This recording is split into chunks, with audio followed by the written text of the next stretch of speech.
우리가 즐겨하는 이 시편 150편 전체의 말씀들은 저마다의 주제를 가지고 하나님 앞에 감사로 또 탄원으로 또 찬양으로 신뢰하는 마음으로 올려드리는 각양의 감사의 찬양의 시입니다.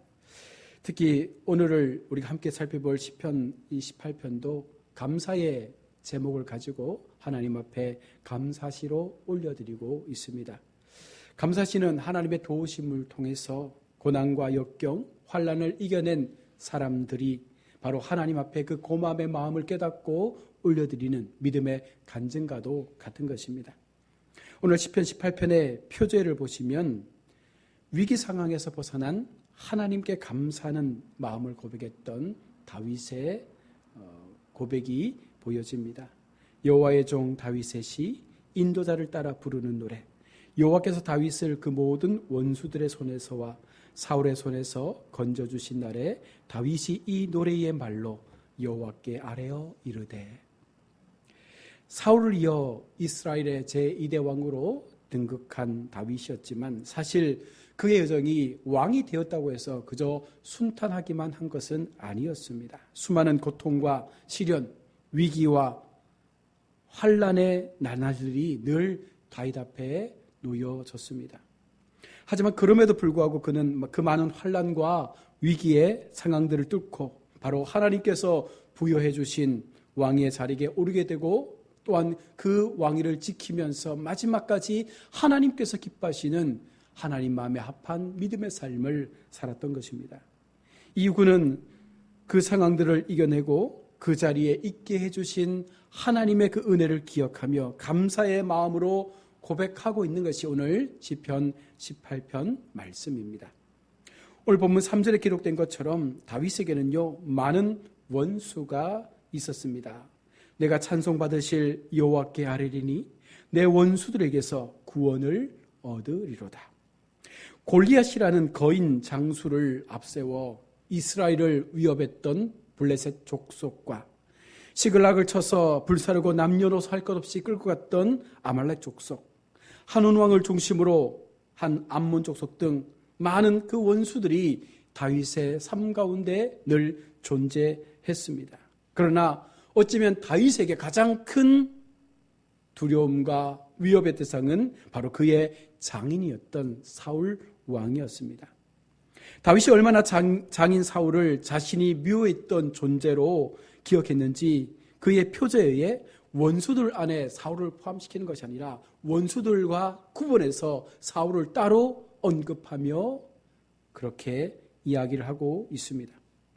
외부의 적도 적이지만 어떻게 보면 다윗의 생애에 있어서 가장 힘들고 상대하기 어려웠던 적은 바로 그의 가족이었던 장인 사울 왕이었습니다. 여러분, 우리 그리스도인들도 어쩌면 이와 유사한 삶을 살 때가 있습니다. 우리가 세상에서 신실한 그리스도인으로 살아가려고 할 때에 분명 우리에게도 고난도 있고 역경도 있고 환난과 핍박도 때때로 찾아올 수 있습니다. 복음을 쫓는 삶 자체가 현재를 살아가는 이 세상의 가치와 늘 부딪히기 때문에 세상이 주는 가치관과 성경이 주는 가치관은 늘 충돌하기 때문에 이것을 피할 수는 없는 것입니다. 하지만 우리에게 있어서 힘든 고통은 그리스도인인 우리와 부딪히게 되는 바로 믿지 않는 가족들이죠. 우리에게는 복음이 지혜로운 것이지만 하나님을 모르는 사람들에게는 이 복음이 바로 미련한 것이기 때문입니다. 그러기에 우리는 그리스도인들에게 있어 이 복음을 모르는 가족들에게 어쩌면 신앙생활하기에 있어서 가장 힘든 가족들이 우리의 삶을 더 힘들게 할 수도 있다는 것이죠. 하지만 다윗이 여호와의 종 다윗으로 세워질 수 있었던 것은 바로 그 저변에는 분명한 사울을 통한 하나님의 일하심이 있었다는 것입니다. 다윗의 입장에서는 사울이 자신을 어렵게 만들고 힘들게 만드는 정말 악한 원수와도 같은 그런 존재로 느껴졌겠지만 하나님은 바로 그와 같은 사울을 통해서 다윗을 세워가시는 도구로서 사울왕을 세운 것입니다. 가장 지척에서 자신을 돕고 지원하며 세워줘야 할 장인 사울이 오히려 자신에게 칼을 겨누는 그와 같은 상황 속에서 다윗은요, 세상에 믿을 사람이 없구나. 가족마저도 어쩌면 믿지 못할 사람이구나. 내가 믿을 이는 오직 하나님밖에 없다라는 것을 그가 깨닫게 되는 것이죠. 본문 18절의 말씀을 보시면 그들이 나의 재앙의 날에 내게 이르렀으나 여호와께서 나의 의지가 되셨나이다. 가족도 나를 위태롭게 하지만 그러함에도 오직 하나님은 여전히 나를 붙잡고 계시는 그 하나님의 긍휼과 은혜의 사랑을 다윗은 한 번 더 경험하게 되는 것입니다. 그를 통해 다윗은요, 하나님만을 더욱 의지하는 믿음의 사람으로 거듭나며 바로 여호와의 종 다윗이 되어질 수 있었던 것입니다. 믿음이 아직 없는 우리 가족들은 우리에게서 어쩌면 사울과도 같은 모습으로 우리를 핍박하고 우리를 힘들게 할 수 있습니다. 하지만 하나님께서 사울을 통해서 다윗이 하나님만을 의지하는 여호와의 종 다윗으로 만들어 가신 것처럼 어쩌면 하나님께서 지금 그와 같은 우리의 인척들, 가족들을 통해서 우리의 믿음을 우리가 더 하나님만을 바라볼 수 있는 믿음의 삶으로 나아가기를 바라는 마음으로 어쩌면 그들을 도구 삼을 수도 있다는 것입니다. 때론 원수같이 느껴졌던 그 가족들이 실은 나를 빚어가기 위한 하나님의 선한 계획이었음을 우리는 분명 기억해야 합니다. 그것이 오늘 시편 18편에서 보여주고 있는 첫 번째 교훈인 것입니다. 또한 두 번째로 우리 가운데 말씀하고 있는 것은요, 1절과 2절에서 나타납니다. 나의 힘이신 여호와여, 내가 주를 사랑하나이다. 여호와는 나의 반석이시요 나의 요새이시요 나를 건지시는 이시요 나의 하나님이시요 내가 그 안에 피할 나의 바위시요 나의 방패시요 나의 구원의 뿌리시요 나의 산성이로다. 오늘 시편 기자인 다윗은요, 1절을 통해서 주님이 자신의 힘이며 자신은 그런 주님을 너무나도 사랑한다라고 고백을 하고 있습니다. 여기에 등장하는 다윗이 고백하는 이 사랑이라는 단어가요, 라함이라는 히브리 원어로 기록됩니다. 이 라함은 보통 인간에 대한 하나님의 사랑을 표현할 때 라함이라는 단어를 쓰죠. 하나님의 인애, 하나님의 긍휼, 하나님의 사랑이 바로 라함으로 우리 가운데 비춰지고 우리는 그 하나님의 사랑 때문에 새롭게 변화되어지는 과정으로 나아갈 수 있는 그 사랑을 라함으로 표현하고 있는데 오늘 본문에서만큼은요, 바로 인간이 하나님을 사랑함에 있어서 인간이 표현할 수 있는 사랑의 표현이 아니라 바로 하나님의 그 마음처럼 다윗이 하나님을 향하여 라함의 사랑으로 하나님을 사랑한다라고 말하고 있는 것입니다.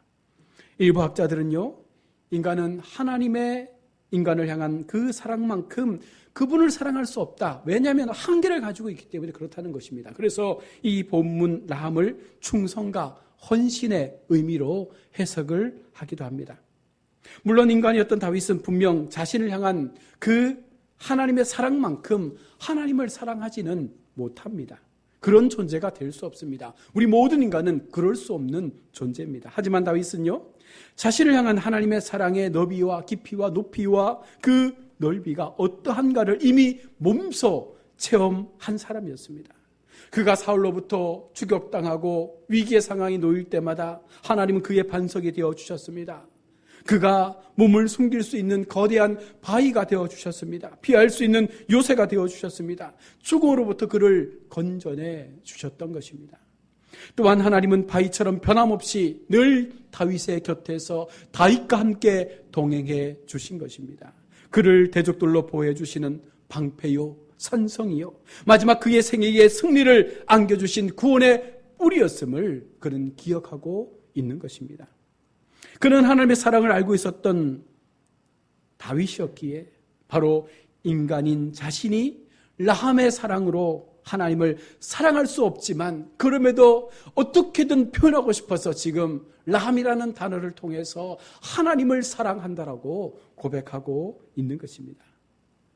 하나님을 향한 다윗의 그런 마음은 궁극적으로 다윗을 어쩌면 지탱해주는 힘이 되었습니다. 그렇지, 가족이 나를 위협해도, 외부의 적들이 나를 위협해도 여전히 나에게 바위가 되시고 산성이 되시고 구원의 뿔이 되어주시는 하나님께서 나와 함께하고 있다는 그 믿음이 다윗을 하루하루 견디게 한 것입니다. 그런 상황 속에서 다윗은요, 소망을 잃지 않고 힘의 원천이 되어주신 하나님만을 붙잡는 그런 믿음의 여정을 계속해서 걸어간 것입니다. 하나님께서는요, 제2의 사슬에 묶여 있는, 그래서 사망이라는 그 화살의 표적이 되어 있었던 우리를 바로 그 아들 예수 그리스도로 방패를 삼고 사망으로부터 우리를 보호해 주셨습니다. 그리고 영원한 산성이요 요새가 되어주실 그 주님의 품으로 우리를 품어주심으로 우리의 영원한 그 생명의 삶을 살아갈 수 있는 은혜 속에 우리를 이끌어 주신 것입니다. 그러함으로 예수 그리스도를 통한 주님의 그 담없는 그 사랑을 안다면 오늘 우리는 다윗처럼 라함의 사랑으로 주님을 사랑할 수는 없지만 그러나 그 마음만큼 그와 같은 사랑으로 내가 주님을 사랑합니다 고백할 수 있는 이 같은 믿음의 삶을 살아야 하는 것입니다. 더 나아가 주님을 향한 그런 고백은 오히려 우리에게 그 어떤 고난과 역경의 상황 속에서도 희망을 버리지 않는 힘의 능력을 허락해 주시기에 하나님은 그런 우리를 여전히 붙잡고 계신다는 것입니다. 이것이 오늘 시편이 말씀하고 있는 두 번째 교훈입니다. 끝으로 세 번째 주는 교훈은 20절로 24절에 나타나고 있는 말씀입니다. 여호와께서 내 의를 따라 상 주시며 내 손의 깨끗함을 따라 내게 갚으셨으니 이는 내가 여호와의 도를 지키고 악하게 내 하나님을 떠나지 아니하였으며 그의 모든 규례가 내 앞에 있고 내게서 그의 율례를 버리지 아니하였음이로다. 또한 나는 그의 앞에 완전하여 나의 죄악에서 스스로 자신을 지켰나니 그러므로 여호와께서 내 의를 따라 갚으시되 그의 목전에서 내 손이 깨끗한 만큼 내게 갚으셨도다. 오늘 다윗의 고백에 대하여 우리가 잘못 언뜻 생각하면 다윗이 율법을 온전하게 지켰기 때문에 바로 그 의로움 때문에 하나님 앞에 상을 받은 것으로 오해할 수 있습니다. 왕의 자리에 오르게 해주신 것은 다윗이 의로워서가 아닙니다. 다윗이 율법을 철저하게 지켰기 때문도 아닙니다. 하나님께서는요, 다윗의 행동이 아니라 다윗의 마음, 그 중심, 곧 하나님을 향한 그의 믿음을 보시고 기뻐함으로 그의 인생의 여정들 속에 함께 하셨고 그를 이스라엘의 왕으로 세워간 것입니다. 따라서 오늘 다윗의 고백을 바르게 우리가 해석한다면 하나님을 향한 믿음을 간직하고 있었던 그 다윗은요, 어떠한 상황 속에서도 하나님의 말씀을 지키는 것을 그 인생에서 놓치지 않았다는 것입니다. 또한 하나님을 떠나지 않는 삶을 살기 위하여 날마다 몸부림치는 인생을 산 것입니다. 그와 같은 다윗의 그 마음을 통하여 삶을 통하여 결과적으로 하나님은요 그에게 구원의 손길을 경험케 하셨고 삶의 열매로 드러나는 놀라운 다윗의 그 삶을 회복해 주신 것이죠. 우리 그리스도인들은 원래 어쩌면 죄의 공장에서 태어난 죄인입니다. 하지만 예수님을 통해서 그 보혈의 공로를 통해서 우리 각자 속에 믿음을 주셨고 더 이상 죄인이라는 그 굴레 속에 머물러 있지 않는 이제는 진정한 자유함 속에서 하나님의 자녀로서의 특권을 누릴 수 있는 은혜 앞에 우리를 세워준 것입니다. 그를 통해 죄인된 우리는요 의인이라는 호칭을 얻으며 하나님의 백성이요 존귀한 하나님의 자녀의 신분을 얻게 된 것입니다. 그렇다면 그런 은혜를 입은 우리의 삶은 과연 어떠해야 되겠습니까? 그 답은 다윗의 고백처럼 하나님의 언약 안에 살면서 그 하나님의 말씀을 지키고 하나님을 떠나지 않는, 다시 말하면 성화의 삶, 계속해서 우리의 믿음이 자라가고 우리의 믿음의 분량이 그리스도의 장성한 분량까지 세워져가는 성화의 삶을 살기 위하여 노력해 가야 하는 것입니다.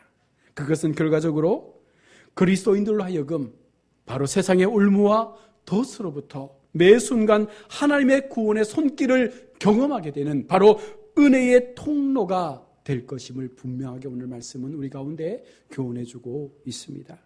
이것이 오늘 시편 18편에서 우리 가운데 주는 세 번째 교훈이죠.